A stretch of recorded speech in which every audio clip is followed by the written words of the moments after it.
तो अब तक की कहानी में आप लोगों ने सुन लिया था, नंदिनी जी सारी फैमिली वालों के सामने जिया को डिमांड करते हुए कहती हैं कि उसे आज अपने हाथ रसोई में डाल लेने चाहिए, क्योंकि आज ही वो इस घर से जा रही थी और उनका जाना भी उनकी हेल्थ के लिए काफ़ी सेफ होता, क्योंकि जितने कांड उन्होंने यहाँ पर किए थे, रियाज को अगर उनके बारे में ज़रा भी पता लगता तो ऑब्वियसली वो उन्हें छोड़ने वाले तो नहीं थे।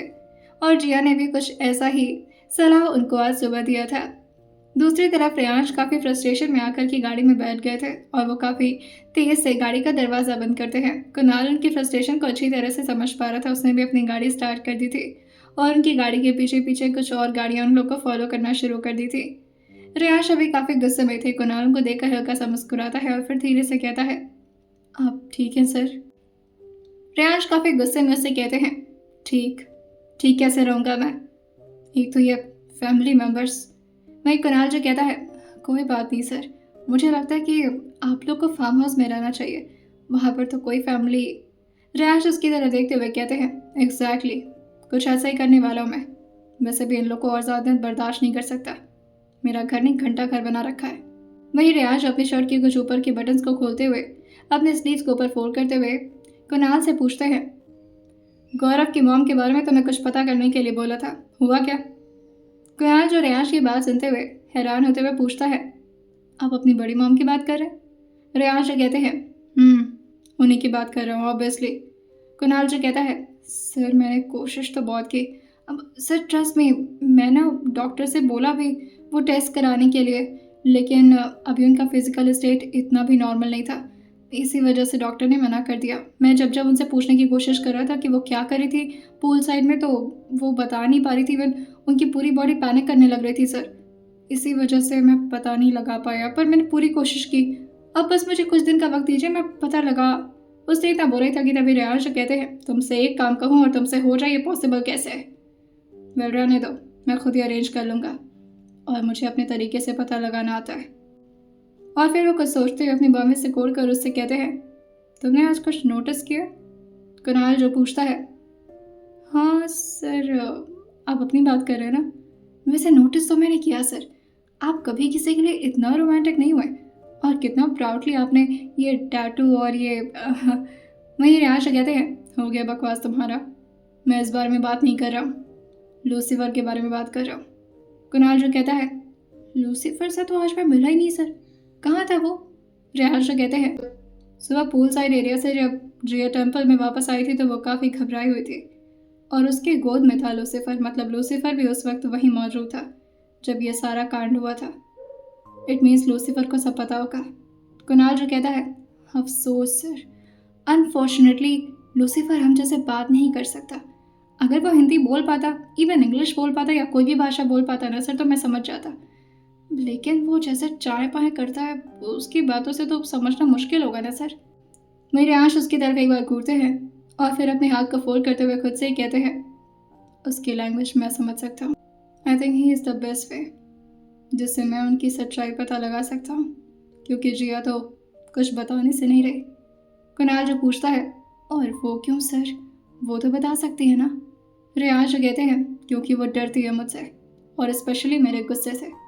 उसे लगता है अगर मुझे सच्चाई पता चल जाएगी तो कहीं मैं उन्हें ज़्यादा हर्ट ना कर दूँ। वेल कोई नहीं, मेरे पास और भी बहुत सारे तरीके हैं। तुम गाड़ी पर फोकस करो, बार बार मेरा चेहरा क्यों देख रहे हो?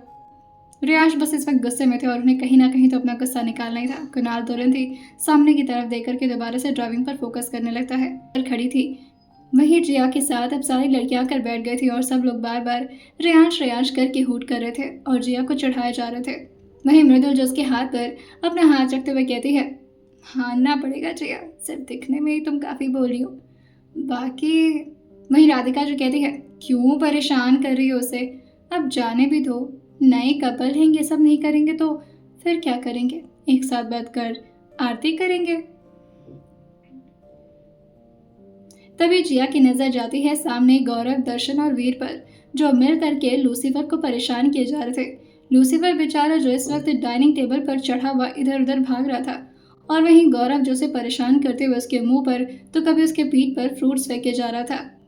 उसके हाथ में इस वक्त जैक फ्रूट था और वो भी लूसीफर की तरफ मारता उससे पहले ही जिया जल्दी से उठती है और लूसीफर को बचाते हुए कहती है, ये क्या कर रहे हैं आप लोग, उसे परेशान क्यों कर रहे हैं? दर्शन जो कहता है, तो क्या करे, ये हमें इतना परेशान करता है। तुम्हें पता है सुबह उसने क्या किया हमारे साथ? गाड़ी में बैठ करके रियांश के साथ हमें डराया जा रहा था। बहुत रियांश का चमचा बनता है ना, इधर आ।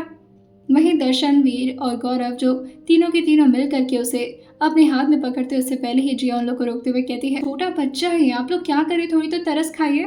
गौरव जो कहता है, अगर इतना ही छोटा बच्चा लग रहा है तो गोद में उठा लीजिए ना भाभी इससे।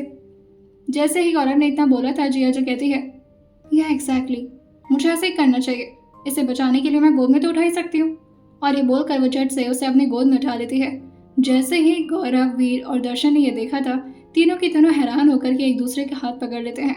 वहीं पीछे बैठी सारी लड़कियां भी उसको ही देख रही थी। मृदुल जो कहती है, जिया वो आरुष नहीं है, वो टाइगर है।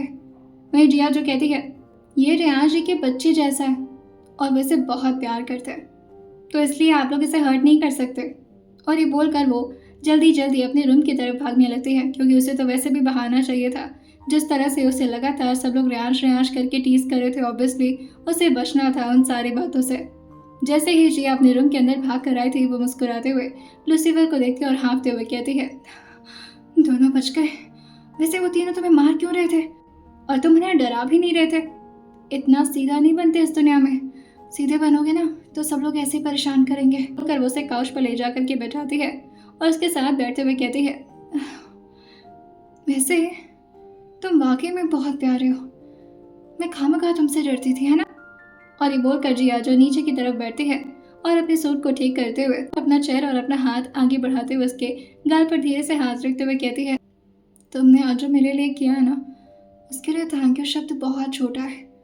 और तुम्हें पता है, मैंने ध्यान दिया था, अगर तुम थोड़ा सा भी इधर उधर होते ना तो तुम जाते नीचे, और वो भी पानी से। तुम्हें कितनी एलर्जी है, स्पेशली ठंडे पानी से, और अगर तुम बह जाते तो फिर तो प्रियांशी को बहुत बुरा लगता, और फिर मुझे भी तुम्हारे जैसा क्यूट दोस्त नहीं मिल पाता ना। तो इसलिए दूसरों को बचाने के चक्कर में ना अपनी जिंदगी रिस्क पर मत डाला करो तुम, समझ रहे हो ना मेरी बात? लूसीफर अपने चेहरे को नाम हिला दिया था। वहीं जिया जो उसको ध्यान से देखते हुए उसकी आंखों में देखकर उससे पूछती है, तुम्हें मेरी बात समझ नहीं आई? लूसीफर जो अपने जीभ को निकाल लेता है, वहीं जिया उसकी हरकतों को नहीं समझ पाती थी। उसकी बॉडी लैंग्वेज को सिर्फ रेयांश ही समझ सकते थे। जिया जो उसको देखते हुए कहती है, देखो अगर तुम्हें मेरी बात नहीं समझ में आ रही तो कोई बात नहीं, रेयांश के आने के बाद मैं तुम्हें उनकी लैंग्वेज में समझाऊंगी जैसे वो तुम्हें समझाते हैं, पर प्लीज़ आइंदा से ना ऐसे मत करना। और फिर वो धीरे से अपना हाथ आगे बढ़ाते हुए कहती है, अच्छा तो आज से हम अच्छे फ्रेंड बन सकते हैं? लाइक अब से मैं तुमसे डरूंगी भी नहीं, तुमने मेरी बहुत हेल्प की है, और मैं ही बेवकूफ़ हूँ जो खामखा तुमसे डरती रहती थी। तुम तो कितने क्यूट, कितने प्यारे।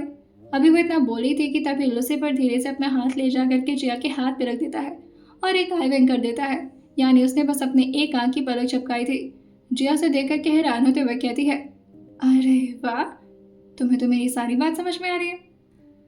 अब लूसीफर भी धीरे धीरे अपने चेहरे को लेफ्ट और राइट घुमाते हुए उसकी बात पर अपने सर को हाँ में हिला देता है, जैसे वो जिया की बात को तो पहले से ही समझ रहा था, मगर शायद जिया ने जो पहले बोला था उस बात पर उसने एग्री नहीं किया था, क्योंकि अगर जिया को कभी भी मुश्किलात झेलनी पड़ेगी तो अपनी जान पर खेल कर भी उसे बचाएगा, और ये लॉयल्टी उसे रेयांश ने ही सिखाई थी। जिया जो उसके सर पर धीरे से टैप करते हुए दोबारा से आकर काउच पर बैठ जाती है और उसे अपनी दोबारा से गोद में लेते हुए कहती है, मुझे कभी उम्मीद नहीं थी कि मैं तुम्हें इतना प्यार से खिलाऊंगी, पर पता नहीं क्यों तुम्हारे साथ बहुत रिलैक्स महसूस हो रहा है। और एक और बात बताऊँ, वैसे तो सीक्रेट है, बताना मत उन्हें, पर मुझे उनके बाद सिर्फ तुम ही पसंद आया इस घर में। हाँ, सब लोग अच्छे हैं, स्पेशली मम्मी जी बहुत अच्छी है, पर तुम्हारे साथ ना सेफ वाला फील आ रहा है, ऐसा लग रहा है मुझे छोटे रेयांश जी मिल गए। और ये बोलकर वो हंसने लगी थी। वहीं वो भी अपना जीभ निकाल कर उसे दिखाने लगता है। जिया जो उसको नाक से कोड़ कर देखते हुए कहती है, चढ़ा रहे हो मुझे? लेकिन तभी वो अपना चेहरा ना हिला देता है। अभी उन लोग की ऐसी ही बातें चल रही थी कि तभी जिया के दरवाजे पर कोई नॉक करते हुए बार बार बुला रहा था, जिया बेटे दरवाज़ा खोलो। वहीं जिया जो कहती है, आई मम्मी जी, दरवाज़ा तो खुला है। और वो जल्दी से भाग कर जाती है और अपने हाथ से दरवाज़ा खोलते हुए बाहर की तरफ देखती है। प्रार्थना जी जो भी अपने हाथ में एक पर्ची ली हुई थी, जिसे देखते हुए वो अंदर की तरफ काफ़ी जल्दी में बढ़ आई थी और आराम से जाकर के काउच पर बैठती हैं और वेदिका को भी अपने बगल में बिठाते हुए कहती हैं, आओ बैठो वेदिका, इसको ज़रा बताना है। ये लिस्ट और ये दोनों लिस्ट देख लो बेटा। जैसे जिया ने उस लिस्ट को पकड़ा था, वो उन दोनों को देखते हुए कहती है, ये क्या है? वही प्रार्थना जी जो कहती हैं, ये लिस्ट है जो तुम्हें बनाना है आज। अब देखो बेटा, आई अंडरस्टैंड कि तुम्हें ये सारा काम करना पसंद नहीं होगा और ऑब्वियसली मुझे भी तुमसे काम करवाना बिल्कुल भी अच्छा नहीं लगता, लेकिन आज तुम्हें ये करना होगा। वो क्या है ना कि वैसे भी जीजी आज चली जाएंगी और उनकी डिमांड है, उनकी तबीयत भी ख़राब थी, तो अगर तुम्हारे हाथ से खाना खाकर जाएंगी तो खुश हो जाएंगी ना। जिया जैसे ये सुनी थी, वो समझ जाते हैं कि ये अब उसकी रसोई का रस्म पूरा करवाने के लिए ये सब किया गया है। जिया जो अपने सर को हाँ मिलाते हुए कहती है, जी मैं देख लूँगी। अब ये सब बनाना है? वो क्या है ना मम्मी जी, मुझे खाना बनाना नहीं आता। प्रार्थना जी जो हंसते हुए कहती हैं, मैं समझती हूँ बेटा। अभी उन्होंने इतना बोला ही था कि अब जाकर के उनकी नज़र अपने ठीक बगल में बैठे लूसीफर पर जाती है और जैसे उन्होंने लूसीफर को देखा था, वो झट से अपनी साड़ी उठा करके जिया के बगल में आते हुए कहती हैं, ये यहाँ क्या कर रहे हैं? वहीं जिया जो कहती है, ये तो मेरे साथ ही था, हम दोनों मिलकर बात कर रहे। अरे आप घबरा क्यों रही हैं? वहीं प्रार्थना जी जल्दी से वेदिका से कहती हैं, चलो यहाँ से, और बेटा तुम उसमें से देख कर ना कोई एक डिश चूज़ कर लो और तुम्हें ना कुछ मिठाई में बनाना है, मतलब कुछ मीठा बनाना है, जैसे कि गाजर का हलवा, मूंग का हलवा, उसमें बहुत सारे ऑप्शन हैं। तुम देख लो बेटा, मैं चलती हूँ और हमें जल्दी से आकर के बता देना, उसी हिसाब से हम सामान के अरेंजमेंट करवा लेंगे। और ये बोल करके वो जल्दी जल्दी रूम से बाहर भाग गई थी और उनके साथ भी वेदिका भी। वैसे वेदिका को लूसीफर से इतना डर नहीं लग रहा था, मगर प्रार्थना जी ने उसके हाथ को पकड़कर उससे अपने साथ खींच लिया था। जिया जो हंसते हुए दरवाज़ा जाकर बंद करती है और लिस्ट को आकर के देखते हुए कहती है, मम्मी जी भी ना थोड़ी सी कार्टून जैसी लगती है मुझे। वैसे सब लोग तुमसे इतना क्यों डरते हैं? अच्छी चीज़ हो तुम, तुम्हारे साथ दोस्ती बना कर रखनी पड़ेगी ताकि सबको डरा सकूँ मैं। और वहीं वो लूसीफर के बगल में आकर बैठते हुए लिस्ट को दिखाते हुए कहती है, कुछ ज़्यादा ही लंबी लिस्ट नहीं है ये, इतना सारा। अच्छा हाँ, मम्मी जी ने तो कहा है इसमें से सिर्फ एक चीज़ ही बनाना है, पर मुझे तो कुछ भी बनाने नहीं आता। और फिर वो धीरे धीरे लिस्ट को पढ़ने लगती है।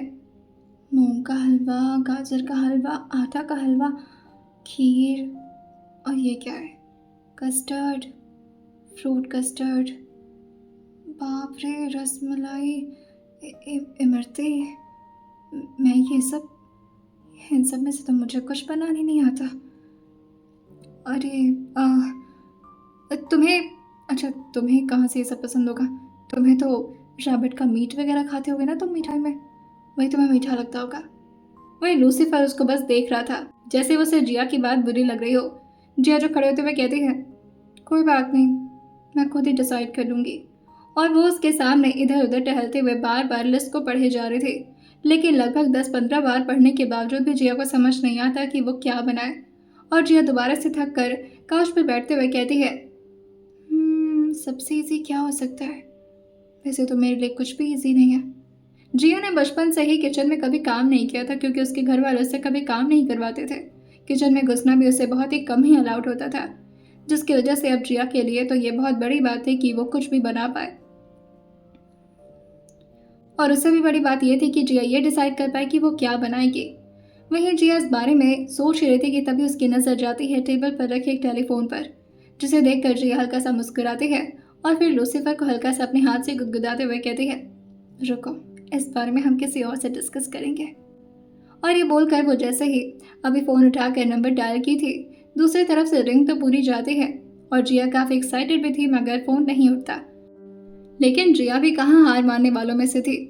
जब तक फ़ोन पिक नहीं होता, जिया बार बार नंबर डायल करती जा रही थी और लगभग 8 से 9 कॉल जाने के बाद से दूसरी तरफ से फ़ोन पिक हुआ था। अभी दूसरी तरफ से कोई बहुत ही काम वॉइस में बोलता, तभी इस तरफ से जिया चिल्लाते हुए कहती है, आपको समझ नहीं आता कि कुछ इम्पोर्टेंट हो सकता है? इतने टाइम से मैं कॉल कर रही हूँ, फ़ोन क्यों नहीं उठा रहे मेरा? इम्पोर्टेंट नहीं होना मैं आपके लिए? वहीं दूसरी तरफ रियांश इस वक्त बहुत सारे लोग के सामने बैठे हुए थे, उनकी बोर्ड मीटिंग चल रही थी और जिया के इस लहजे को सुन करके रियांश तुरंत ही फ़ोन को स्पीकर से हटाते हैं और कुणाल को घूरने लगते हैं। कुणाल को नहीं पता था कि किसका फ़ोन है, जिसकी वजह से कुणाल ने फ़ोन को स्पीकर पर करके ही रेयांश को दे दिया था। रेयांश अग्निहोत्री से कोई इस लहजे में बात कर रहा है, ये सुनकर के सभी लोग शॉक हो गए थे और सारे लोग आपस में आंखों ही आंखों में गॉसिपिंग करना शुरू कर दिए थे। वहीं इस तरफ से रेयांश कहते हैं हेलो। इस तरफ से जिया जो फिर से चिल्लाते हुए कहती है बस हेलो। आपको मुझे सॉरी कहना चाहिए। आपको पता है मैं इतनी बार कॉल करके परेशान हो गई थी कि आप मेरा फ़ोन क्यों नहीं उठा रहे। आपको पता है ना मैं कितना ओवर थिंक करती हूँ। मुझे डर लगने लगा था कि कहीं आपको कुछ हो तो। कि तभी इस तरफ से रेयांश कहते हैं जिया मैं इस वक्त मीटिंग में हूँ, थोड़ी देर बाद बात करें।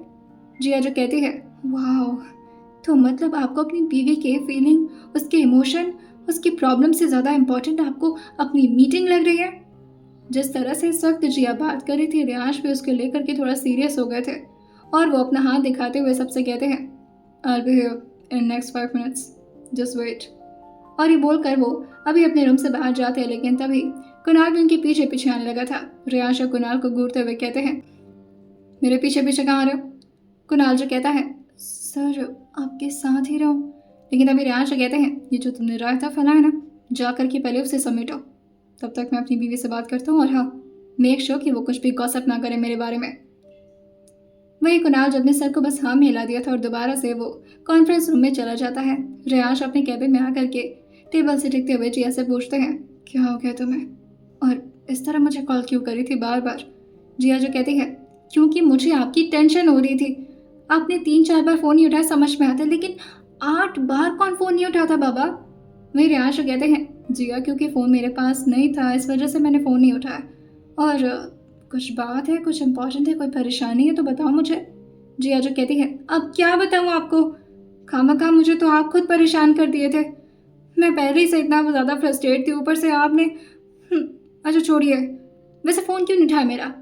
रेयांश कहते हैं अभी तो कहा तुमने छोड़िए, तो छोड़ दो ना इस बात को। जिया जो कहती है कहाँ बिजी थे रेयांश जी। रेयांश जो कहते हैं मैडम अभी थोड़ी देर पहले मैंने बताया कि मैं मीटिंग में था और अभी भी मैं मीटिंग में हूँ, लेकिन तुम्हारी वजह से मैं अभी कैबिन में आऊँ। कुछ इम्पोर्टेंट है तो बताओ। जिया जो कहती है इम्पोर्टेंट है तो बताओ, आइंदा से फ़ोन अपने पास ही रखिएगा और दोबारा से अगर मेरा इस तरह कॉल नहीं उठाया तो जान लीजिएगा। रेयांश कहते हैं तुमने मुझे डांटने के लिए कॉल किया। जिया जो कहती है जी नहीं, कुछ पूछना था आपसे। अब और फिर वो लिस्ट पढ़ते हुए कहती है ये मेरे पास एक लिस्ट आई है तो मैं सोची आपसे सजेशन ले लूँ। रेयांश उससे पूछते हैं किस चीज़ की लिस्ट। जिया जो कहती है अरे आज मेरा वो रस्म है ना, रसोई में हाथ डलवाने का रस्म होता है कुछ, तो मुझे ना मिठाई में कुछ बनाना था। मुझे समझ नहीं आ रहा कि मैं क्या बनाऊँ। आपको शायद पता नहीं होगा लेकिन मुझे कुछ बनाना तो आता ही नहीं है। अब बड़ी मॉम का डिसीजन है और फिर उनकी डिमांड है तो ऑब्वियसली बनाना तो पड़ेगा ना। फिर मैं बड़ी मॉम की वजह से नहीं बना रही हूँ, बल्कि आपकी मॉम ने आकर के मुझसे कहा है तो ऑब्वियसली मैं मम्मी जी की बात टाल नहीं सकती। तो बस कंफ्यूज थे क्या बनाऊँ। रेयांश उससे पूछते हैं तो मैडम ने इस वजह से मुझे 9-10 बार कॉल किया क्योंकि आप कंफ्यूज थी। जिया जो कहती है अब बीवी कंफ्यूज होगी तो अपने हस्बैंड से सजेशन मांगेगी ना, आप ही बता दीजिए आपको क्या पसंद है वही बना दूंगी। रेयांश कहते हैं खामखा तो मेरी पसंद खराब कर दोगी जिया, कुछ ऐसा बनाओ जो मुझे ना पसंद हो। जिया जो कहती है आप बहुत ज़्यादा ताने नहीं मारते, माना कि मुझे कुछ बनाने नहीं आता, मगर आप इस तरह से मुझसे बात नहीं कर सकते। मैं कोशिश तो कर रही हूँ ना, और देखिएगा जो भी बनाऊंगी इतना अच्छा बनाऊंगी आप उंगली चाटते रह जाएंगे। जिया की बात सुन करके रेयांश जो थोड़ा सिडक्टिव वे में कहते हैं उसके लिए तो मैं कुछ बनाने की ज़रूरत नहीं है। जिया जो कहती है क्या क्या बोल रहे हैं। रेयांश कहते हैं इस बारे में मैं तुम्हें प्रैक्टिकली समझाऊंगा।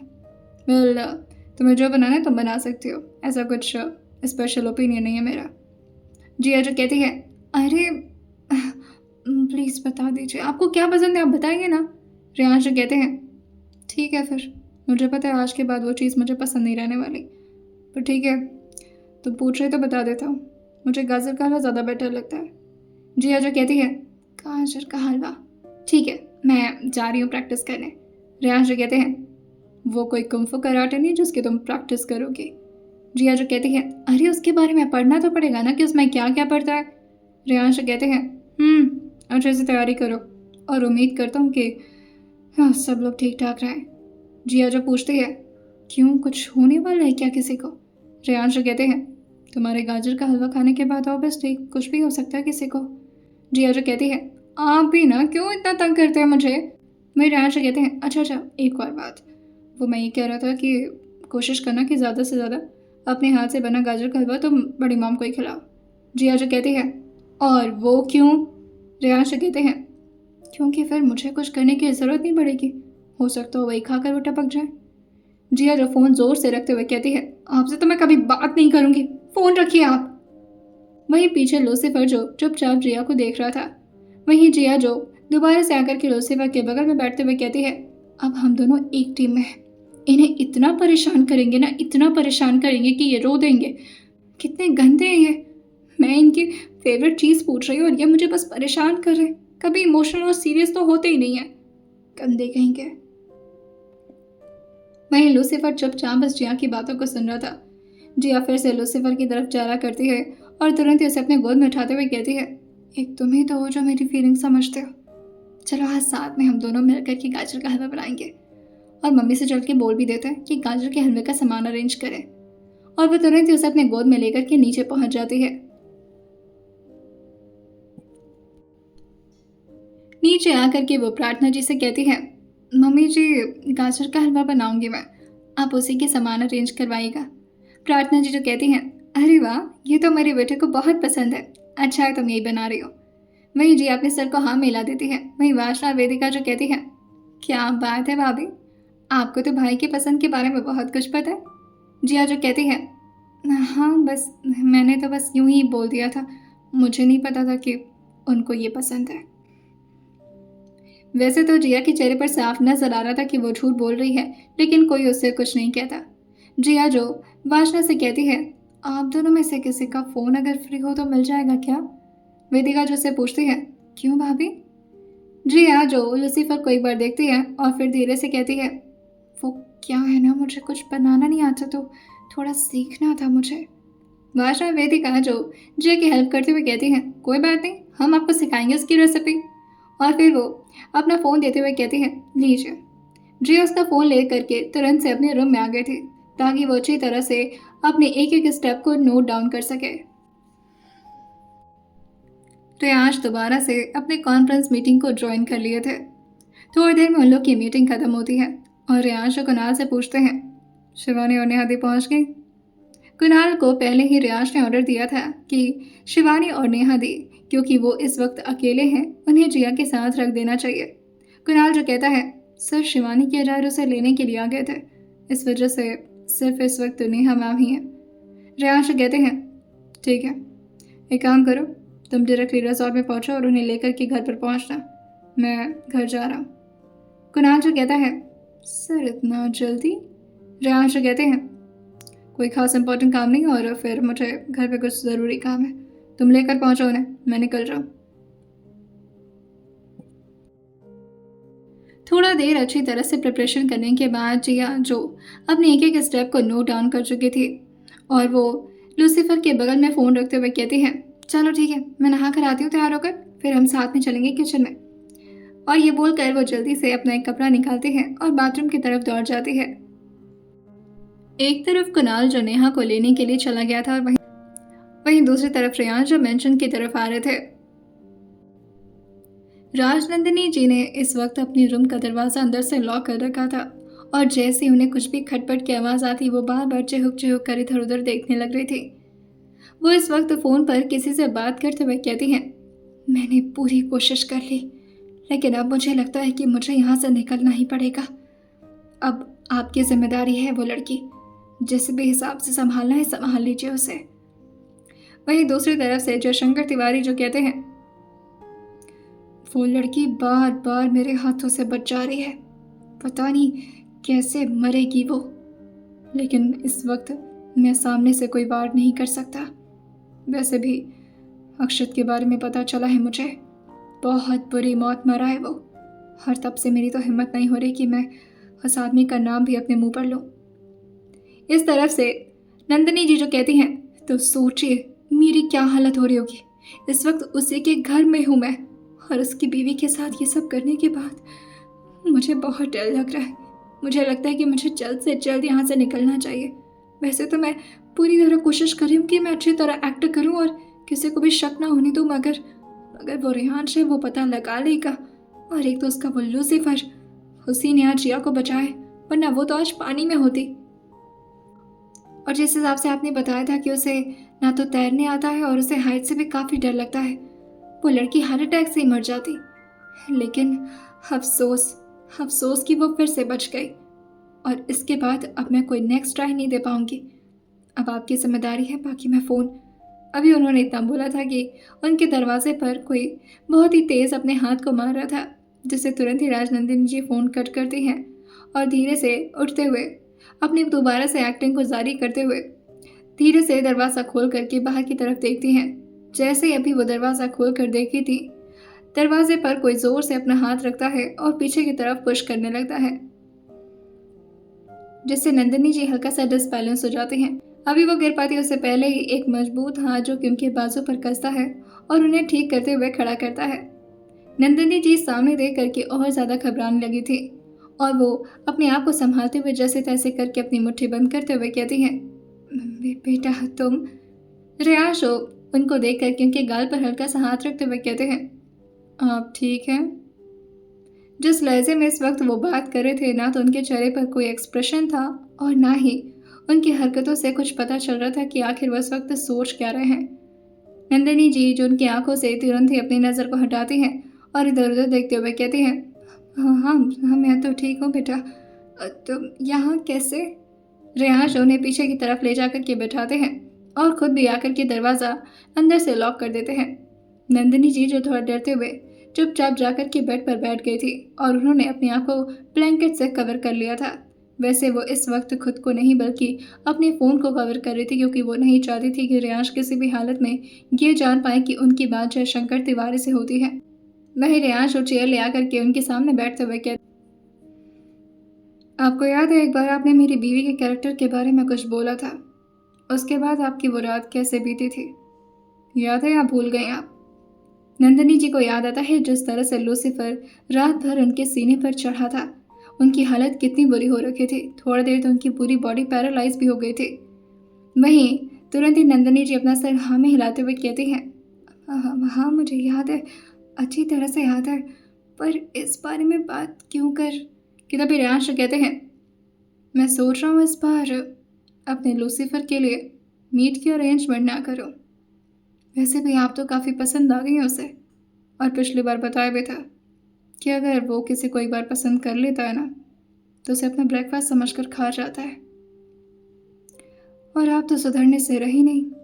नंदिनी जी जो कहती हैं, बेटा मैंने कुछ नहीं किया, मैं तो खुद पानी में गिरी। कि तभी रेयांश जो कहते हैं, आप पानी में नहीं गिरी थी, आपको पानी में किसी ने गिराया था। वहीं नंदिनी जी जो इस बात को दूसरी तरह समझते हुए कहती हैं, तुम क्या कहना चाह रही हो? अब जिया मुझे गिरा?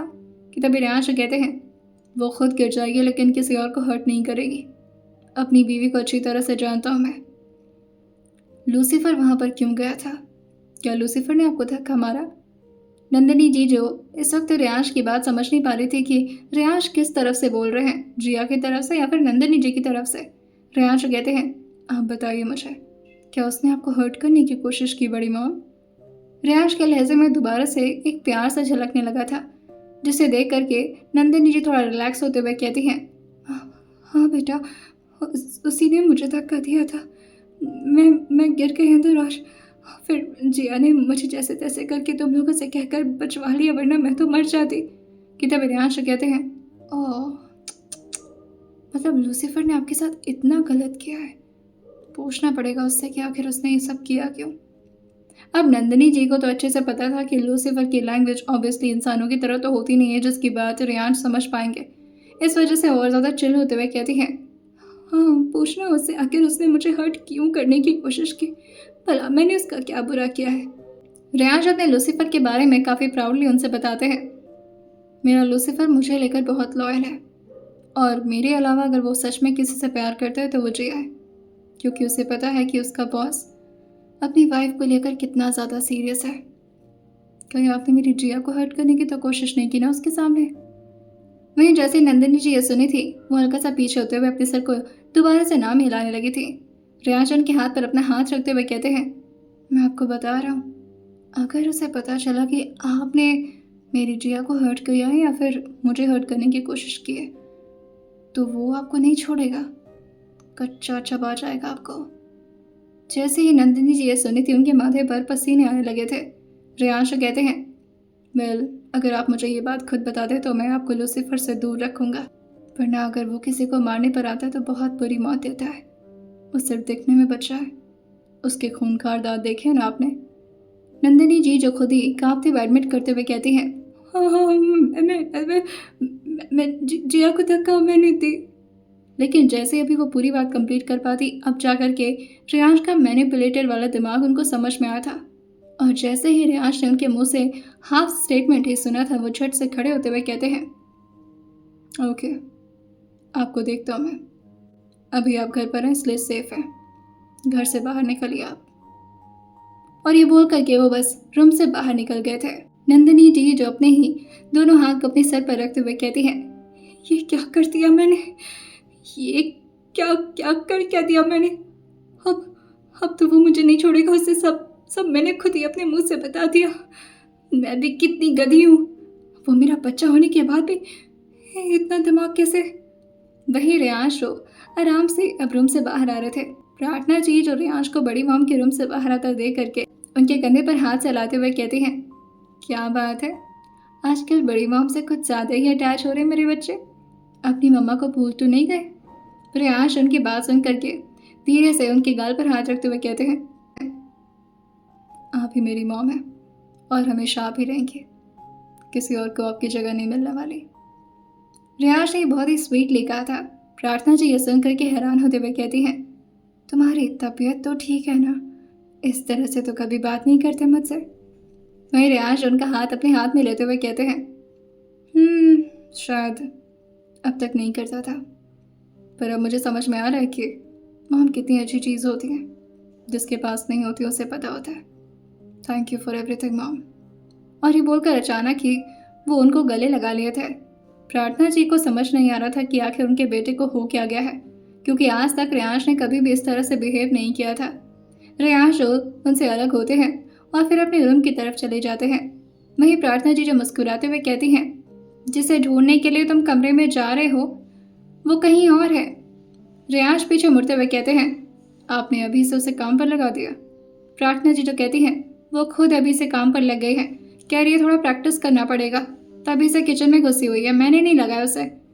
वहीं रियांश जो मुस्कुराते हुए कहते हैं, बेचारी कुछ ज़्यादा ही डर रही है, उसे लग रहा है अगर कुछ प्रॉब्लम हो गई तो आप लोग उसे डांटेंगे। प्रार्थना जी जो कहती हैं, उससे भला कौन डांट सकता है, उसे पता होना चाहिए कि वो तुम्हारी वाइफ है। रियांश जो कहते हैं, मैं बता कर आता हूँ उसे। वही प्रार्थना जी जो हल्का सा मुस्कुरा करके पीछे की तरफ मुड़ गई थी और अपने रूम की तरफ जाने लगी थी। और रियांश जो किचन के पास आकर के हल्का सा लीन होते हैं और सारे स्टाफ को इशारे से ही बाहर की तरफ कर देते हैं।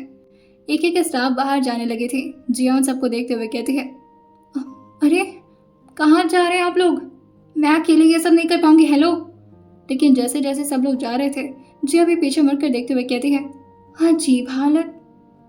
रियांश को देख करके जिया जो गुस्साते हुए दोबारा से पीछे मुड़ गई थी और इस वक्त उसने स्लैब पर लूसीफर को भी बैठाया हुआ था और वो लूसीफर के पास आते हुए कहती है, हम कहाँ थे, पहला स्टेप तो ये था ना गाजर अच्छे से काटना है। पहला स्टेप ये है कि हम अच्छे से गाजर को धुलेंगे, उसके बाद से फिर उसे उबालेंगे। नहीं, पहले काटेंगे फिर उबालेंगे। नहीं, पहले काटेंगे फिर उबालेंगे, बीच का कोई स्टेप भूल रही हूँ क्या। वही रियांश जो पीछे से आकर के जिया को जोर से अपनी बाहों में जकड़ते हुए कहते हैं, मैं हेल्प करूं। जिया जो उनको अपनी कोहनी से मारते हुए कहती है, दूर रहिए मुझसे। वही रियांश अपने पेट पर झूठ में हाथ रखते हुए कहते हैं, जिया। जैसे ही जिया को रियलाइज होता है कि कहीं उसकी कोहनी से रियांश को ज्यादा तेज तो नहीं लग गया, वो पीछे मुड़ते हुए कहती है, क्या हो गया, क्या हो गया, हेलो अब ठीक है। रियांश अपनी आंखें बंद किए हुए जिया को दोबारा से करते हुए कहते हैं, नहीं बहुत दर्द हो रहा है। जिया जो कहती है, इतना भी तेज तो नहीं मारा था मैंने, खामखा क्या फालतू में जिम करते हैं आप, छोटी सी चोट लग जाती उसे में नाटक शुरू हो जाता है आपका। रियांश जो उसके गाल पर धीरे से अपने होठ रखते हुए कहते हैं, अब रिलैक्स हो रहा है। जिया जो रियांश को अपने आप से दोबारा से दूर करते हुए कहती है, खामखा मुझे परेशान ना करें आप, ठीक है? मुझे काम करने दें और यहाँ पर बहुत ही कंसंट्रेशन की ज़रूरत है। मैं फिर से भूल गई स्टेप, कहाँ गया मेरा पेपर?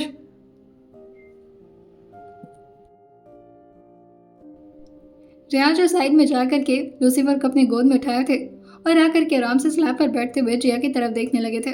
वो लूसीफर का गाल सहलाते हुए उसकी तरफ देखते और फिर एक बार जिया की तरफ। जिस तरह से जिया पेपर को पढ़ पढ़ करके एक एक स्टेप फॉलो कर रही थी, रियांश उसको देख कर कहते हैं, मुझे लग रहा है मैडम यूपीएससी की तैयारी कर रहे हैं।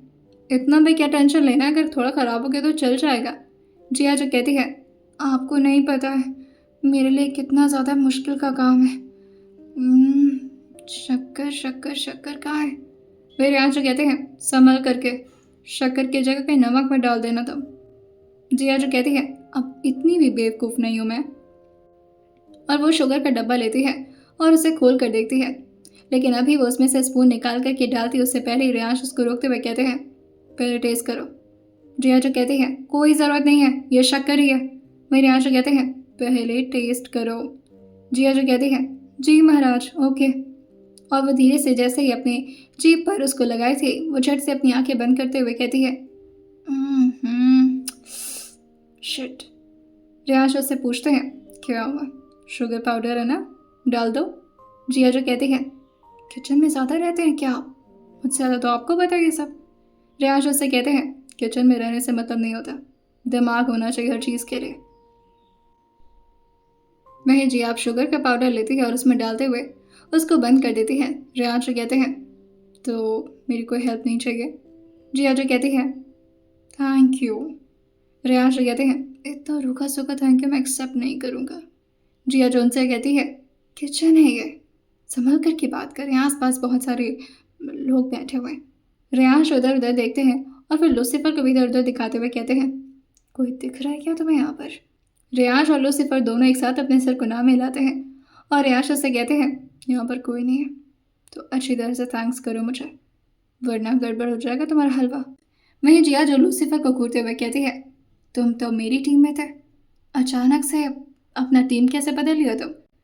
वहीं लूसीफर अब छटपटाने लगा था रियांश की गोद से, क्योंकि ऑब्वियसली वो तो जिया की टीम में था और जिया उसे ज़्यादा पसंद आती थी एज़ कम्पेयर टू रियांश।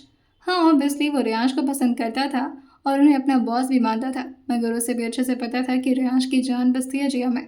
और वो झट से रियांश के गोद से हटते हुए जिया की तरफ आ जाता है। जिया झट से उसे अपने गोद में उठाते हुए कहती है, ज़्यादा इधर उधर मत घूमो वरना जल जाओगे। आइए जानते हैं अब कैसी होने वाली है जिया के हाथ के गाजर का हलवा, और क्या पसंद आएगा ये गाजर का हलवा सबको। आइए जानते हैं क्या बिना गड़बड़ किए जिया ये काम कर पाएगी या नहीं। आइए जानते हैं इस आने वाले एपिसोड में, और सुनते रहिए माफिया स्ट्रैप्ड वाइफ सेल्फ और सेल्फ स्टोरी विद सौम्या के साथ।